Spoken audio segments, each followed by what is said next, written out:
Merci, chers collègues. Pour le groupe Les Républicains, la parole est à Madame Christelle Pétex-Levé.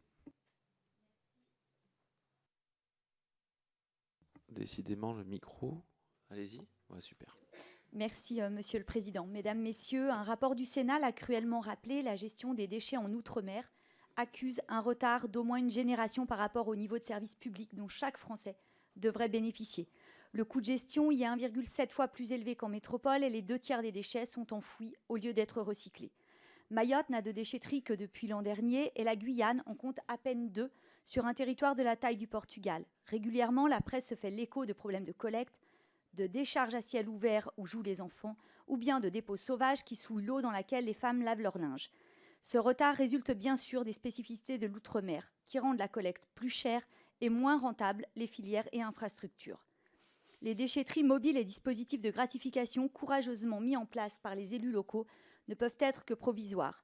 La solution, c'est un rattrapage rapide et massif d'équipements de collecte et de traitement portés par des moyens supplémentaires de l'État, notamment un plan Marshall à Mayotte et en Guyane. Le déploiement d'outils polyvalents pour rentabiliser les installations et de filières de réemploi et de valorisation énergétique pour exploiter les déchets sur place au lieu de les exporter permettrait d'en faire une opportunité pour l'emploi. L'effort devra aussi porter sur le fonctionnement tant la situation du service public des déchets est fragile financièrement.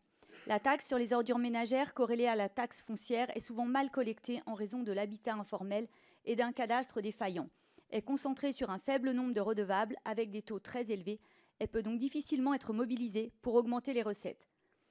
Les vertus supposées de la TGAP sont inopérantes sur des communes et syndicats financièrement exsangues et qui doivent faire face à un vrai mur d'investissement. Plutôt qu'une énième taxe ne permettant pas de financer le service, la solidarité nationale devra s'appliquer pour permettre aux Outre-mer d'exercer convenablement la compétence qui leur a été déléguée. C'est une question de développement économique et d'attractivité touristique, de santé publique et de protection de l'environnement, du cadre de vie Outre-mer, bien entendu. Enfin, il s'agira de mieux tenir compte du facteur ultramarin. Dans la loi AGEC et la réglementation européenne, des obligations contraignantes ont été imposées en matière d'économie circulaire. Et l'essentiel des financements est désormais drainé vers des projets innovants et non plus vers des investissements de base. Il faudra adapter ces objectifs aux territoires d'outre-mer pour enfin s'accorder à la réalité. Je vous remercie.